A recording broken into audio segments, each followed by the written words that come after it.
Hey everyone, this is Jaime Alejandro, and you're listening to the Arts Calling podcast, a place where I interview hardworking independent creatives in the literary, visual, and performing arts. I am so excited to be sharing this episode with you today. We are at episode 150.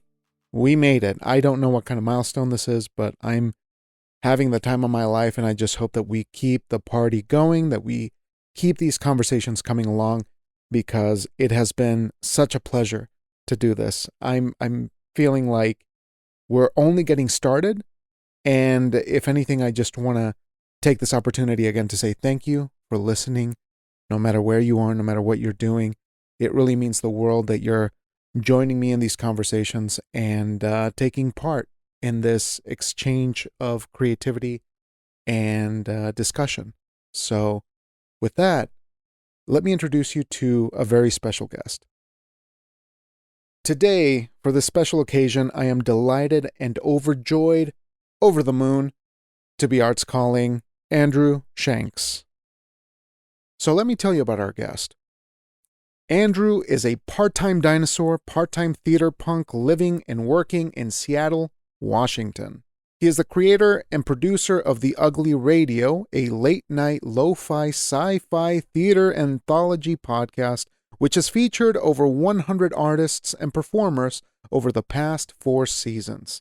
His plays have been performed in New York, Portland, Los Angeles, North Carolina, and various dive bars around the Pacific Northwest when you get enough drinks in him. And of course, he will see you in the void. And honestly, I couldn't imagine a better guest for the Arts Calling podcast. I've been trying to get Andrew on the podcast for years, it seems, but I could not imagine a better fit in terms of perspective and intensity and passion for what he does. And the work that he's putting together at The Ugly Radio is truly inspiring to me, and I can't wait to share this conversation with you. So without further delay, let's give Andrew a call.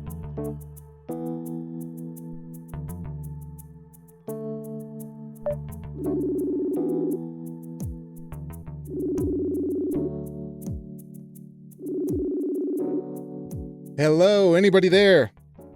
Hello. Hey, how's it going, man? It's good. How you doing? Good. I'm doing great. It's so good to see you, and I'm so friggin' happy that we finally made this work. I'm so excited. I am too. It's been a long time coming. Yeah. I was doing math on the last time I think we actually saw each other, and I cried. So yeah. The years are piling on, aren't they? They are. Entropy's fun, isn't it? Absolutely. So I'm just gonna get rolling because I just want to talk to you. I'm very, very excited. So you and I, just for a little bit of context, we have known each other directly and indirectly for probably 15 years, which is crazy to say, right? I remember, and I got to tell you this, I remember when you went up at ACTF and you did your Irene Ryan and you killed it, and I was like, man, him and his partner are so friggin' good.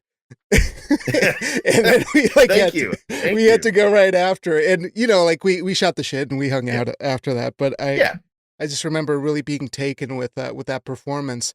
And then the next time I remember hanging out with you was after doing the Cockroach. I can't remember if it was the same year or after, and like 09, 10, it was the same year, something like that. Yeah, I think it was the same year. So because 09, I think that festival was when I not transition, but like I kind of shifted my priority theater wise, to writing wise, and so I came to that festival with doing the Cockroach. And I remember your play. That was the brother, right? The brothers one. Didn't the kitchen was the brothers? Yeah. And I remember you kicking my ass like that year, like with that play. I was like, cool, I'll come with this stupid Cockroach play, and then just seeing everyone do tech for it, and then I'm like, oh, his play's really good. It's like, what the fuck is going Oh, on? like, oh no. Like my ego like kind of surrendered a little bit there. And I'm like, oh man, there's a lot of talented people Oh just man, everywhere. but I got to say likewise, because one of the things that I continually force myself to remember is that the hardest thing you can do is to talk about things that are so difficult and so harrowing, but make them hilarious, make them funny. And Yeah, the just big takeaway, of course, is doing the cockroach. And now it's beautiful to see it come full circle because you actually used it in this season of Ugly Radio, and it was we haven't yet, but we okay. are. Okay. I pulled it out last minute. Like yeah, there that's the weird thing about this project, The Ugly Radio, is that you're pulling stories from so many people. Like Mhm. we're all kind of in the same, we're swimming in the same theater stream of Right. ideas. And so when I was gathering scripts, like we did an open call submission for scripts. And there was one that I was like, okay, select all, delete. I have a script called, or I have a script called Doing the Cockroach, and it's about the afterlife. Okay, like this would be a good place for it. And then so I had bookmarked that script for that episode in particular, and I had also bookmarked another script that when I sent the ask and I was like, hey, we would like to produce this. Are you okay? They're like, absolutely. I realized the similarity Mm. between Doing the Cockroach and this other show. And I was like, oh, you know what? I'm gonna pull mine. Let's produce theirs. We'll do Doing the Cockroach something else later on. And so Right. it's earmarked now to be its own thing next year. Okay. So it's literally won't die. It is the show that won't die. I love it. So fitting Yeah. of the name, so Hmm. fitting of the spirit of Yeah. Ugly Radio. And we might as well just dive in because Yeah. I just got to tell you, first and foremost, as a fan of the show and everything that you've put together, to watch it grow the way that it has, and not only in performances and production value, but your own ability to sort of cultivate a community that is really strong. I really have to applaud you, and Oh, as a fan, I got to thank you for that because it's such a celebration of independent community and building something that transcends just one person, that it's pretty admirable, and I love you for oh, it because it's so good. thank It's you. so freaking Thank good. you. Thank But you so much. let's talk about the why though. Let's talk about why start this project, and maybe we can backtrack a little bit because I definitely want to know what you've been up to for the last Sure. 10, 15 years. But 15 years, yeah. yeah. Yeah, sure. Origin story. Yeah, Here we let's go. go. So in one word, COVID. Mm. That was the origin. And I don't know if your algorithm would take a hit if I say that. Something like COVID. I don't care. Good. Good. So since graduating college back in 2010, um I I was doing the professional theater kid thing. I moved with a few theater friends to Portland for a few years. We started a theater company down there. We had like one production, and that was it. It was a Oh, one and done. But I really loved that show. what was it? It was another In the Sawtooths. Oh yeah. Uh, yeah, Dano Madden. Mhm. Shout out to Dano. He like it was an ACTF play. It was very much Pacific Northwest vibes, and did Portland for a couple of years. I loved Portland. I'm a big music person. I love music. I love all kinds of music, and that's a beautiful town to be in for that. Not the best town at the time for theater. It was a very small community, and when you're a new person in a new community, it can be very daunting. So you're telling And me that the freeze extends down to Portland? Uh look, I personally have never believed in the freeze, yeah. but like you could make the argument that it exists. Like, uh, but that's like new kid at school syndrome shit. Yeah, Like yeah. it's the Seattle Freeze is just a clever name for it, but it's you're literally just the new kid at school. Like you're the transfer student. Right. And so moved back up to Seattle for a little bit. Now for I moved like just outside of Seattle, and then in 2015 was when I started like actually having that sense of community in Seattle, Mm. developing friendship. We started doing fringe theater, which is always like fringe theater is the best Oh yeah. theater. It is the boiling, like churning stew that is theater. It's just like you're just in the lab, you're alchemy, you are building weird shit. And I got a few of my plays produced like as a writer. I got a few of my plays produced within a few years here on the fringe scene. We did a show called Acme, which was a company that makes everything. And that was a riff on Looney Tunes and Apple, like Mm. basically Acme being this uh, nefariously vague maker of everything, and turns out they make weapons, like war weapons, and like all the scientists are basically like, are we the bad guys? So that was the. And then after that we did, or I got another show produced called Kayfabe, which is another about another very big passion in my life, professional wrestling. Oh, nice. uh yeah, that one was weird. As a writer, I tend to not work with an editor, which might be like my downfall. Well, that's why. Like Why is that? Do you think? What's the deal there?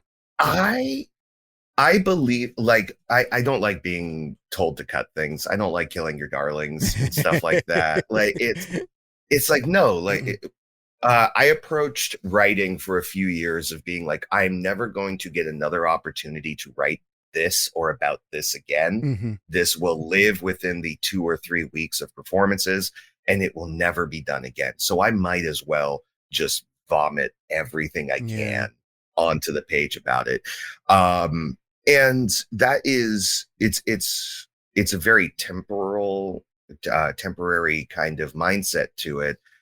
Yeah. Like writers that I know, they really stick with ideas for a long time and they'll workshop them. They will draft them. They will just do 6, 7 drafts of something. And they're very successful at that. I am not. Having said that, that cockroach play is definitely The that one exception. for me. I like, yeah, that will Yeah. be in its final form someday. But Uh, I do empathize with that yeah, perspective. It's so yeah. vital to recognize what it is that you're after. And I think that for your purposes, though, it makes perfect sense. It is a temporal thing. And by bringing others into the Mhm. fold and have them extrapolate from the piece, you're already creating, different variations and things like that. So Yeah. yeah. And I think you got to know what product you're creating. And I hate to say product, but, I write my plays. If I'm going to produce them myself, fuck it. I'm going to say whatever I want to say, how I want to say it, and I'm going to Mhm. push to the limit of form or whatever I want to do, or have Yeah. no concern for those more traditional mainstream things. And it seems like you have clearly made that distinction. You say, okay, anything goes here because it's, Mhm. that's the process. Sure.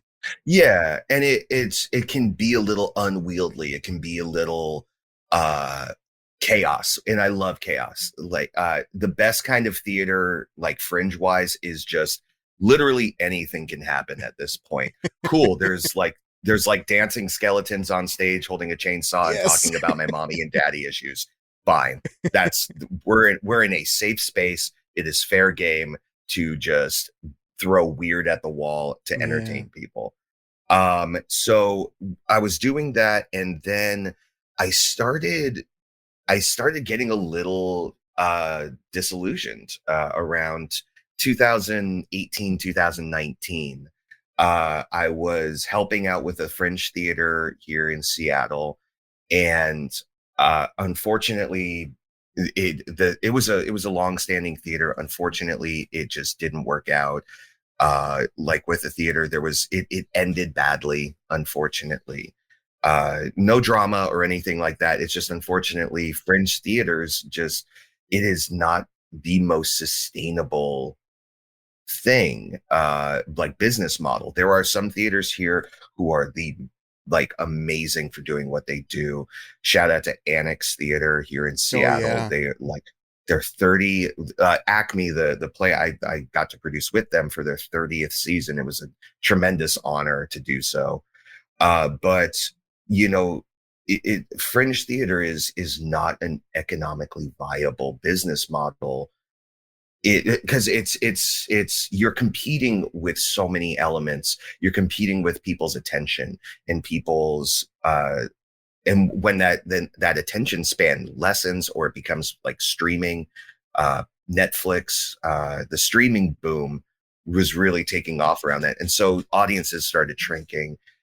And then I started getting a little disillusioned by my place in the community. I had just literally lost like both my jobs. Mm. I was feeling like I don't know where I fit in the community overall. Yeah. And so I was starting to workshop an idea of like, well, I I don't know the format whatsoever. But podcast is essentially an audio drama. Like that's like it's essentially, you can produce podcasts to be their own little self-contained stories. So like maybe that's a thing. And so I started workshopping the idea of the ugly radio, a couple months to a bunch of friends at bars. Like, hey, what do you think of this idea? Let me shoot this idea to you over a whiskey and Coke. And they would be like, okay, they give their feedback. They like whether their reservations when it comes to listening to something. And I'm like, okay. Then COVID happened, 2020. Yeah. And literally the community just stopped. Everyone just stopped. The world just stopped. And it was this amazing, not amazing. It feels really weird to speak positively about that time, but it's because, with how many people died, how turbulent that time was, how uncertain that time was, there was opportunity for this collective kind of taking stock, especially as artists. You had to literally sit in place and like just take stock of what you're doing, what your value was in this world. And like being online and seeing everyone process that, it was rough. Like just these feelings of these come to Jesus moments of like mental health, and how much art mattered to them, and how much they use art as a, not like therapy or anything, but just as a processing tool, just as like a means of sparking joy in themselves. And to have that ripped away from them for a long period of time, that was rough to see and witness. And then so here I am, and I have this like late night idea of like, you know what? I have a microphone. I'm going to record this for myself. It's just going to be me doing literally the first segment of the Ugly Radio is a Facebook status. The bottom of the ninth or bottom of the eighth is there's a version of that done by me. And it is just a Facebook story that I posted 6 years ago, or around 2016. And it was about a baseball player in the outfield who realizes that he is sharing his position with an ever expanding hole in the ground. It's just opening up ever so slightly as the game goes on, but he's a professional. And so he's playing his position. And then a woman runs out onto the field, and essentially they both jump into the void together. The team ends up losing playing the game, but the hole in the ground was the MVP, the player of the game, because he caught every ball that was not good. So I'm like, so I'm listening to it and I play it for a couple of friends. I start mucking around with a theme song. I start, and I'm like, okay, this is starting to build into something here. Okay, I don't know if I have a ton of content, so I'm going to ask a couple of friends, writer friends in the community, hey, do you guys have stuff?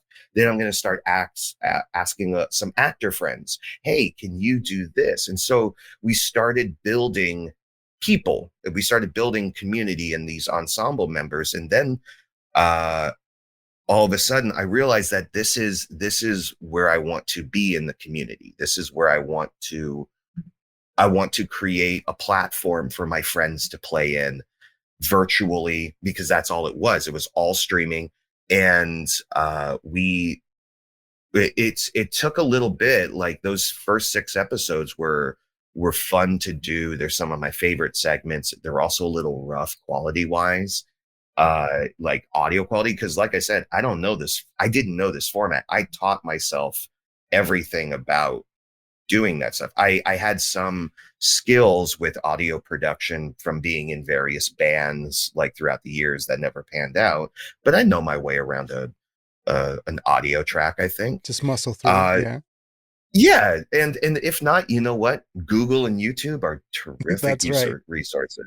Like so that's how that started coming about, and now I'm like, okay, like as COVID got further and further in, as the lockdown got further and further in, we started upping our game a little bit. We produced during COVID, we produced 2 seasons, I think.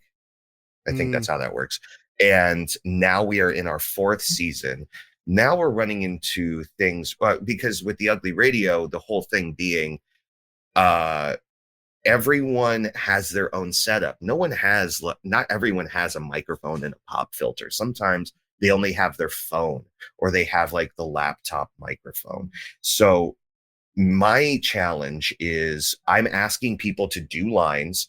I'm trusting those actors with their impulses. I ask them, give us 3 takes of each line or whatnot, and give me like, so do it like, I'll give them the most basic directions of like, all right, do this one like you are on the cusp of absolutely losing your shit. Do this one as in like you're regressing as a child, like, like little notes like that. Yeah. And then just let them get in the flow of the narrative and tell a story. So there's that trust there, but you're also dealing with their audio, like what they're bringing to you. And sometimes shit is not salvageable, or is just like, hey, we got to try this again because of this, and this. You know what? And then as we got further and further, as restrictions loosened within the pandemic, we started doing in-house recordings. We did it all very much by the books.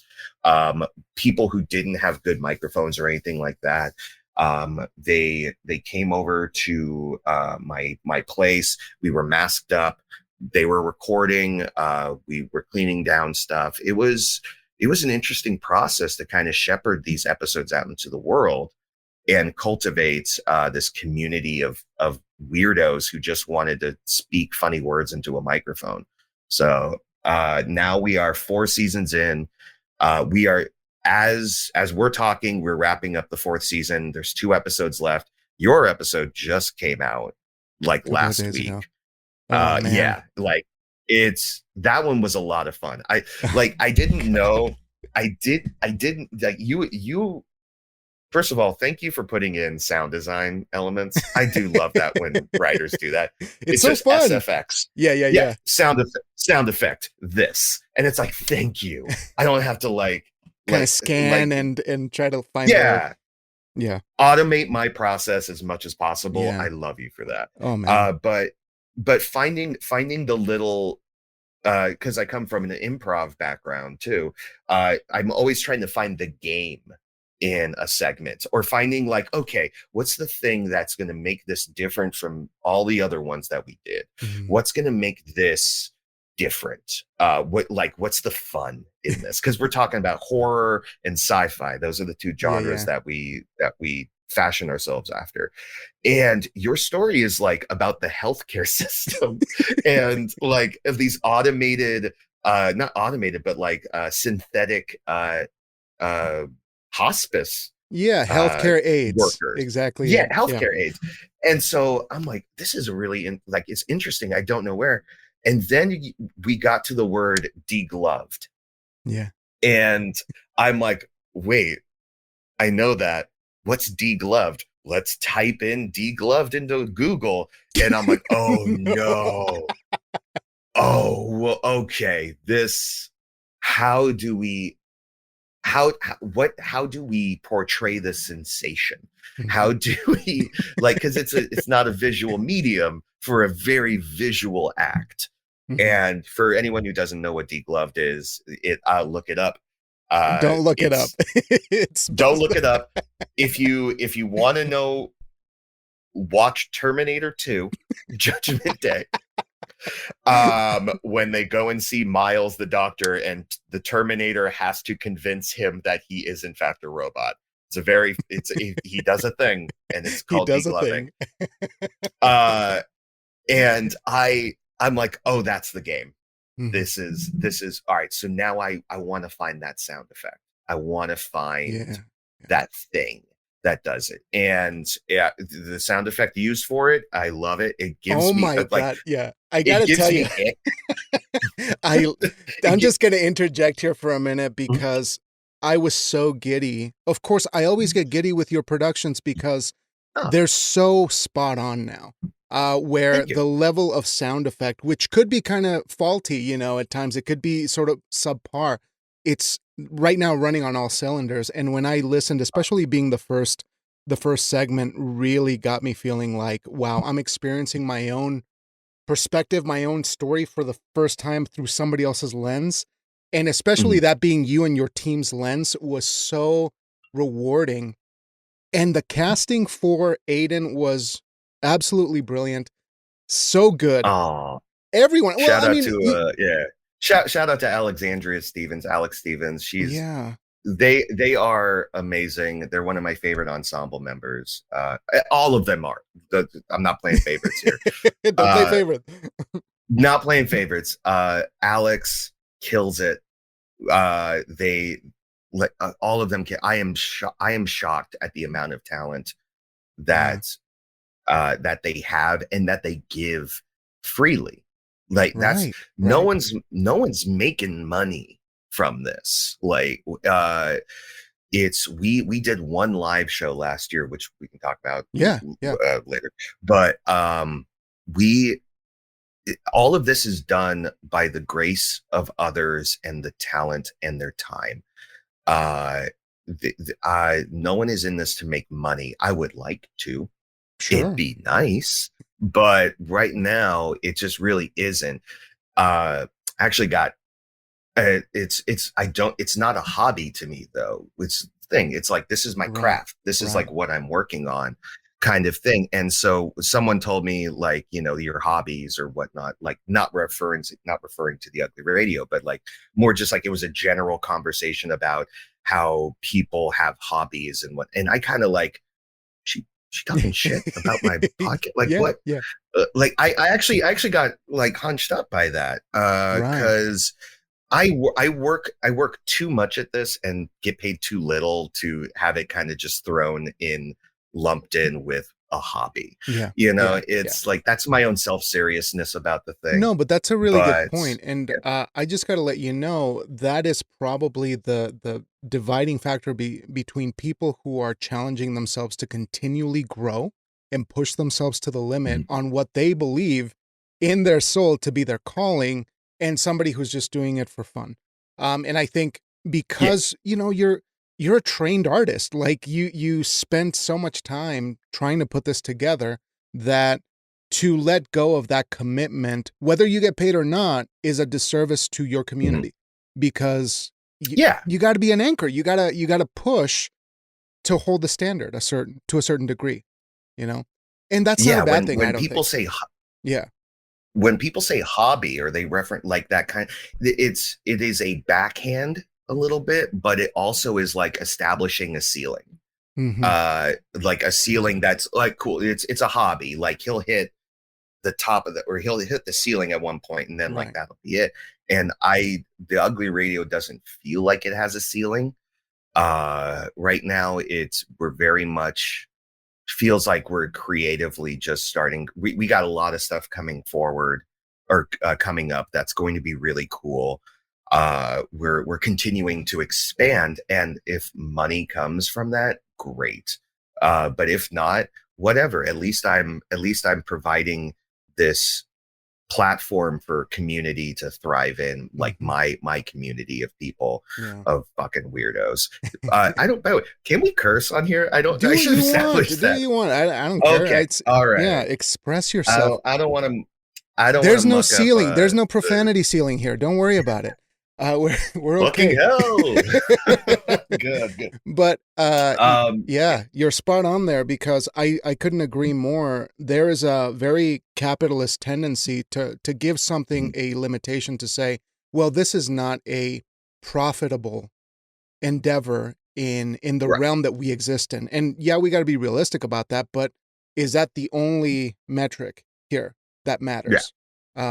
Exactly. I don't think so. I think there's way more that you're giving to your community than the paycheck, which sucks to say, Thank you. because it would be great if our communities and our society Mhm. valued the work that we do, but that's not going to Yeah. be the end of the world. If the money comes or doesn't, you're going to do it anyway. We can't stop. Exactly. Yeah. It's that urge. It's that beginning days of being in lockdown. Because like when I was talking about like everyone collectively taking stock, like, what have you. I also did that. And I was like, you know what? This is gonna be a good time. I'm gonna like just do nothing.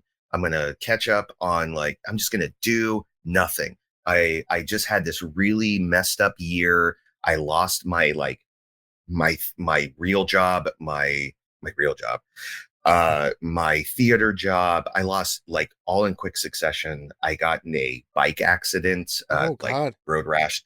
That was a weird week. It Oh. was my fault. I took a tumble on a e-bike down a hill at 2 a.m. on a rainy street. Oh Like, man. I You're could taking not it to have the lined it up limit. more to fail. Yeah. And so I was mucked up for a little bit, and then ended up getting a job that week as a bouncer at a bar. Mm, So like, it's weird kind of just how kismet the world is, yeah. because I show up to my first day of work bandaged up and stuff, and like no one's messing with me, because like, geez, that guy, That's what is he actually, yeah, doing? yeah. Step one in Like, becoming a what is bouncer: create yeah. intimidation from day I one. just I created a character. I'm like, all right, I got the bandages. All right, theater kid, here we Motivation. go. Yeah. What's up, guys? IDs. So, but so creating so I just had this really terrible year, and I'm like, I'm gonna take a few months off. I'm gonna like just do nothing. Literally within 3 weeks, like brain rot. I'm like, I can't Mm, do nothing. I have to do something creative. My brain won't allow me to be complacent in that. And so it's it's always nice to have my brain be like, no, you can't chill. You got to like do something with your time. You got to yeah. be creative. And thankfully that has been the case. It doesn't mean that I don't burn out uh all the Yeah. And time. I It's gotta yeah. ask you, about that, because the workload, and having a bit of background in editing, in particular, like video and audio editing, there Mhm. is, I can recognize there is a tremendous amount of heavy lifting that you're doing here, production wise, Yeah. that might, people might not notice the level of work that goes into, as you were saying, selecting the sound effect, Mhm. curating the specific takes for each thing. I don't know how. I don't even want to ask how many hours you spend on a single episode, because I know it's a I shitload. got a number. I Okay, got a give me the number. number, because I want to be horrified. Every episode takes about 25 to 30 hours Okay, of yeah. like soup to nuts, 25 to 30 hours per episode. That is listening to all of the audio takes, editing them, EQing them, sound effects. Then you get into the refinement of them. Then you get into the actual like marketing of it, the Right. Yeah. that is like this is all done. uh we do, you said team, there is a team for Ugly Radio, uh but the bulk of it is me. Mm-hmm. Like it's I am editing it and pushing it out there. But the team members I do have, they are so good. They're so amazing at what they're doing, and they want to be involved more. And I just want to be able to bring them in more. Mm-hmm. Like we have Brooke is, so the basic format of the show is it's it is lo-fi sci-fi theater. And what it is it's three segments, three stories, and usually a music guest that we have. Very much Prairie Home Companion meets Black Mirror meets Welcome to Night Vale. Which I actually never, like, this might sound like bullshit, but I had never heard Welcome to Night Vale until we started doing this. Oh yeah. And I'm like, that's not like a hubris thing or anything like that. That's just like, I need to stay away from that. Sure. I can't listen to that show because we're swimming in the same stream creatively. And I don't want to take something absentmindedly from that. So Right. I've made it a point not to watch it. I see it, and what they do is amazing, and they built this audience for that. And like, I can only hope to have that. Mm-hmm. So when it comes, so blah blah blah, train of thought. The workout. So we have Brooke Winslow, who is our booker for music bands. She came on the past couple of seasons, and she's been absolutely killing it. Like Oh man. our band, our music base now is expanded so much to have these really up and coming bands coming through Seattle that are blowing up. Linda from work, Lemon Boy. We My favorite one that we got was a now defunct band, but Sleepy Eyes of Death is a band I've been following forever, and they create these electronic kind of poster. Anyways, Yeah. I could nerd about that. And so then we have Jeremiah, and Jeremiah does all of our art for the episodes. I don't know how much we need to get into this part of the conversation. Yeah. He mostly uses AI.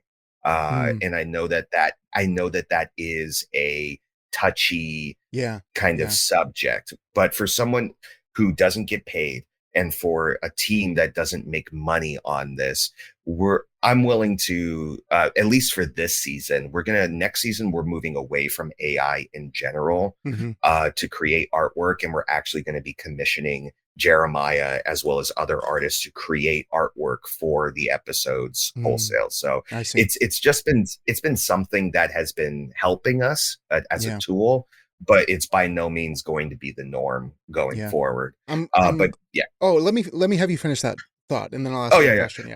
And then Claudio Chavez is our in-house music guy. Okay. He creates a lot of the music for the show, the original music. He's amazing. And that's the core team, but everything else, the social media, the actual editing of the episodes, all that stuff, that's on me. And so it takes 25 to 30 hours per episode to really get everything done and out into the world. And it can burn you out. It's like, I love doing this, but there is absolutely a burnout level to this where I have to, especially during winter, cannot work in winter. I want to hibernate. I want to, like, from October till January, I don't, my productivity takes a dive. And I hate that. But that's the way of acknowledging it. And how do I build the schedule around that? And I think it's taken 4 years.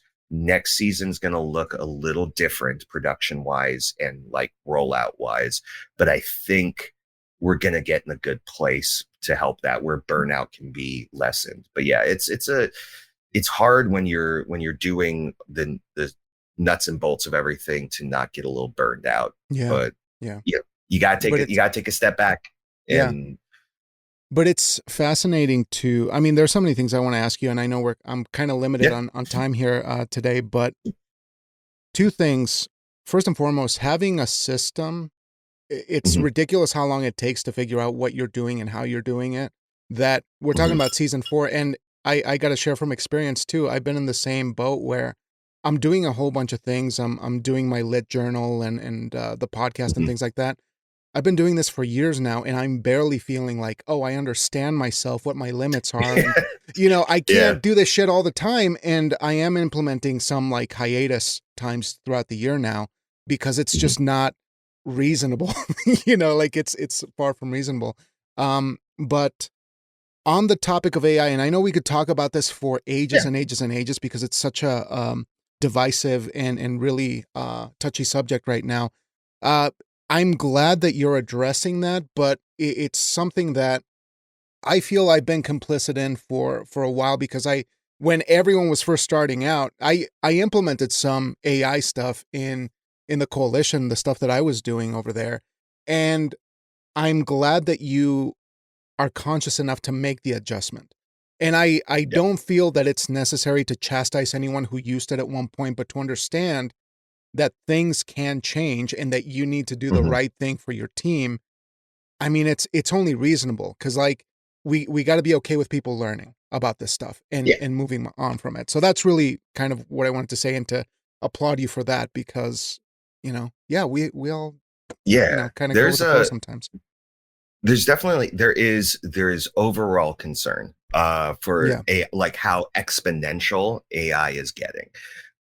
In terms of usage and in terms of how good it's getting. Like when you look at a year ago versus now, like those AI generative art thing, I think there's a meme or something like that where it shows Will Smith eating spaghetti. Will Smith. Yes, that's exactly the one. Like here it was a year ago. And it looks janky. It looks terrible. Yeah. It looks like a fever dream of like pixels and stuff. Yeah. And then you see the one on the right to where it is now, and it's polished and it looks good. Yeah. There is a danger of how exponential it is. Yeah. So it's never going to get worse than what it is right now. And that's a huge concern. So it's something that Jeremiah and I were talking about earlier this year. Cause he's like, hey, like, I totally understand if you don't want me to do this anymore. And like, like if we want to, I'm like, I absolutely want you to continue what you're doing. Cause I love your involvement in this. And frankly, like it's insane to ask you to fork over even more time and do this until I can absolutely pay you for it. But that's the thing, that this thing exists on the patience and artistry and time of other people. So it feels very community based in that regard. And I want to do right by the community. And AI is no matter how you slice it, a threat to the community in some form or another. It can be a lowercase threat or it can be a big like caps lock threats, depending on how it's used and the intentions of the people using it. I like to think that we are using it very minorly just for marketing purposes. Because it's interesting to look at. It's social media, it's Instagram, it's likes to get the link out there so people can actually view the real art, which is the episodes. Hopefully people aren't too offended by that. Like, well, thank you. We're very much aware. Yeah. Well, thank you for talking with me about it because, I feel like that is probably the most logical way to go about it, with a sense of respect and looking forward to the future and finding ways to work in a more equitable way for the artist and taking care of your community at the same time, which I believe is priority number one. But I am thinking of, there's so many things I want to ask you, and I hope that you can come back and talk to me down the road too, because I just needed to get you here the first time. We can continue the conversation. It's like getting to the gym. That's the worst part about going to the gym. Exactly. Getting to the gym. Arts Calling is about habit building. Okay. In particular, looking out for your health. I'm going to be doing ads and maybe I'll start incorporating that. Maybe if I can find a way to roll into the marketing aspect of it. I love it. But a few things about sustainability as well, Mhm. because I think you're the perfect guest for this podcast because you are fairly open about the concerns of being a working class creative, somebody who does need a job and Yeah. still has a high level of commitment, a high degree of standard for their craft, and how to balance that and negotiate that every single day.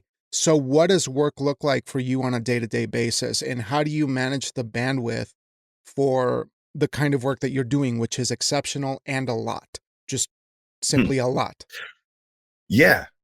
So yeah, I do have a day job. I work at a hospital. Like Oh, man. oddly enough, with the healthcare system, Yeah, yeah. with the subject of your play.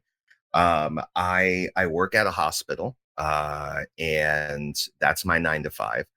I will then come home and depending on if there's an episode or something like that due, or if there's deadlines that need to happen, I will spend the next first. I take a nice 90-minute nap. Do not devalue the nap. The nap is essential.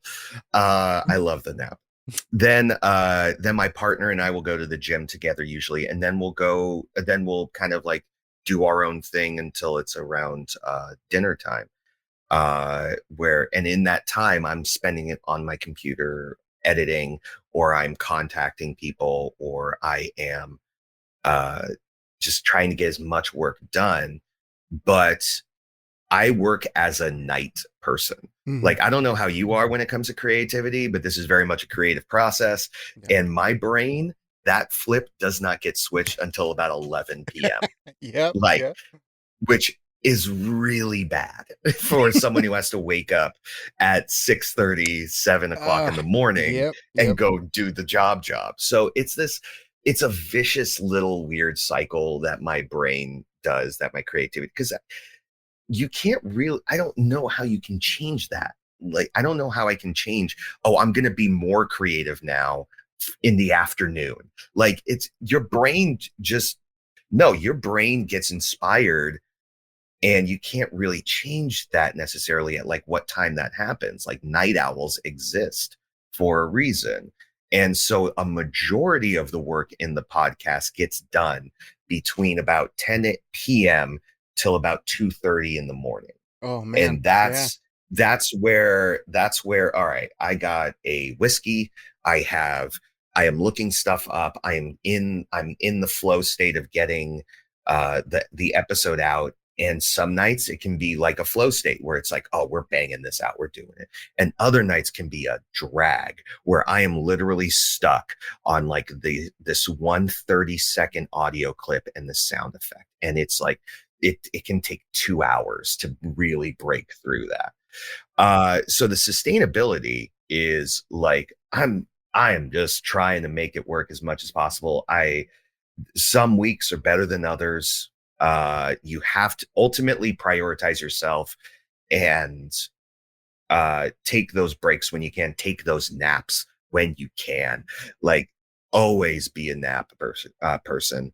Um, but there's the work, there's the two jobs, and then there's everything else too, because like everyone's multifaceted. You have a family, you have to allocate these times to all of these other things. Like, I still want to be a functioning member of society and like go enjoy things. And so it's that push pull between all of these blocks of time and these priorities that are pulling your attention. uh and it can be really daunting as when you can't fully commit to anything, much less one thing. You can only hope to do the best you can. And I really wish I could like hold the Parks and Rec. There's that line Ron Swanson, he does, never half-ass something, like, or like, don't Whole half-ass assing. a lot of things. Yeah, like whole ass one thing. And I'm like, yeah, I like to believe in that, but also it's that's a very autonomous statement. It's very That's much for the like, oh, rich. you're monolithic. Yeah, it's a rich thing to say. Rich fucking thing, I Ron just, Swanson. yeah, try not to talk shit about, people that I look up to, or maybe people who are already established. But there was this thing, I think the Paris Review posted a caption of Joyce Carol Oates in her interview, and she said, Mhm. "I spend a majority of my time doing nothing." I'm like, it's true, because you're talking about Yeah. getting in the flow state. That takes a lot of time. It is a fact of Mhm. the work that we do, but Yeah. I don't like it written out like that, because it's kind of bullshit when you have all day to do it and I'm over here like Yeah. sort of like slicing my Must be time. nice. It must be fucking Must nice. be nice. It's yeah, the process of writing, or really any as a writer, but or like as any creative, is if you say, all right, I'm going to take this chunk of time. I'm going to take 4 p.m. to 10 p.m. and I'm going to create during this. This is my time to create that. What people don't understand a lot of the time is that an hour or an hour and a half of that beginning time is you literally doing nothing almost. It's you just like trying to get into it, into the mode where you can be in that flow state. And honestly, that hour and a half is kind of being generous. Like it could take you hours to really get to a place where you're starting to like fire on cylinders and actually create something that you will end up deleting the next day Yeah. when you look at it and you're like, that was absolute garbage. Like, better try this again. It's so self-destructive sometimes. like, Yeah. oh, I Yeah. spent 3 hours last night and I was typing. Oh, I got like 6 pages. Oh man, victories. Like, I'm patting myself on the back. Then I read that in the morning the next day and I'm like, what the hell was what is this? Cool. I can maybe salvage half a page from this. Like it's the success fail rate of creative process is very, very skewed. And I wouldn't have it any other way, honestly. Because when you do find those successes, when you do find those moments, like a degloving or like, you're just like, oh, this Oh is gonna yeah. hit. This is gonna like, oh yeah, you're just like, you're Yeah. there and you're like, oh yeah, wringing my hands, like, yeah. You're Mr. Burns That's impression, and right. you're just like, excellent. Excellent. So, Yeah. listen, man, I think you covered a lot of the things that I want to ask you right about the end of the episode about living a life well lived and what keeps you going. That's Oh. typically kind of where I try to wrap up. So, I'm going to ask you what you're looking to do in the future for the Ugly Radio, because if I may add one thing here, I find that the service that you're doing for your community is so beautiful with this project that it is literally love. It is the kind of thing that you do for a community that takes so much out of you, is really inspiring to me, and I really really love that about you and what you're doing. And the cool thing about it too is you're talking about shit that is really important in this show. You're throwing in there these concerns about not only the future in sort of like theory, but Mhm. we're talking about healthcare. We're talking about corporate overreach. We're talking about so many things that are important to Mhm. talk about. And I think that's what I admire about it. So in that framework that you've built for yourself, that identity of this collaboration, what are you looking to do in the future? What's really on the horizon for the Ugly Radio? Uh, thank you so much for saying that. I appreciate that. That means a lot hearing that coming from you, and the work getting acknowledged, because like it's I suffer from imposter syndrome like every other day kind of thing. So I'm it is always a blessing to hear uh someone say that, someone acknowledge the work. Like when I go out into the world, and if someone actually like, hey, how's Ugly Radio doing, I like light up my face like, oh my god, thank you, oh my, you acknowledged my little drop in the bucket of like art. That's great. What I would like, so we do have plans for Ugly Radio. Like I said, we're almost done with season 4. We have 2 more episodes by the time this is being recorded. And then we're taking we're going to be moving into our down period, which isn't really a down period. The next thing we're doing, we just stopped the submission. We just closed the submission window for our next thing, which is we are going to be doing a New Works Festival. under the Ugly Radio banner. We are going to be doing a streaming only work in progress festival for people who like want to hear their stuff stage read and get notes. Just have like a little mini festival. It's another little swing out into the world. It's also going to be testing out a couple of shows that we're really hoping to produce fully, like as full stage productions, which is going to be cool under the Ugly Radio banner, with the intention of possibly touring them for Fringe, like Fringe theater festivals. We have a couple in mind, but the festival is kind of like, all right, we want to champion these, and we're going to be doing the podcast still, but we're also going to be now becoming a production house for theater, and give another platform for people to engage with the Ugly Radio on.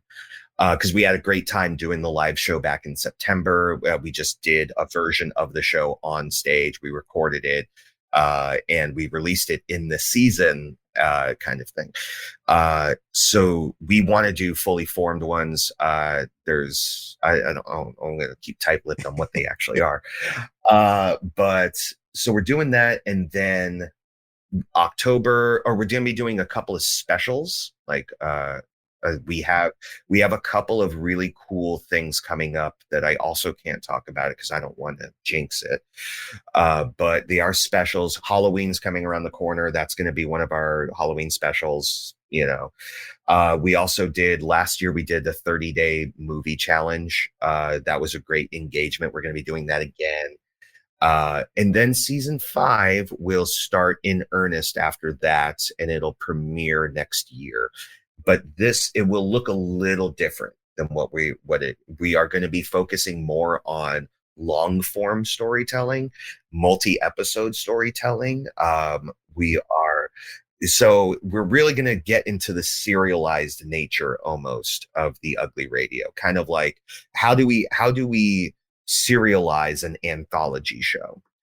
And also just continuing to add people to the community. That's what I really like, is this thing is expanding, much like a hole in an outfield with a baseball player. It is just ever expanding void of people, and we're just grabbing people and bringing them in.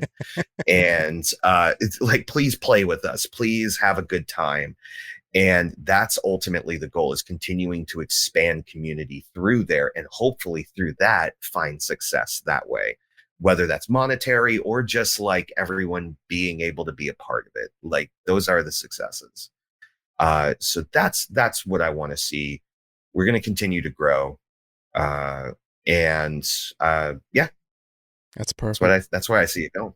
And that's optimistic and uplifting note to wrap it up on. But again, man, thank you so much for doing this, for catching up with me. It's so good to see you. Yeah. And more than anything, I'm so proud of the work that you're doing. And to me, it is very inspiring to see somebody just will something to life, to follow their instincts the way that you do, and to create the degree of quality that you're putting out into the world is very inspiring to me. But again, thank you so much for making my month, my year, and having me be a part of this last episode. It was really a pleasure, and I was so happy. You could have seen the shit-eating grin on my face like the whole time. I was very, very happy.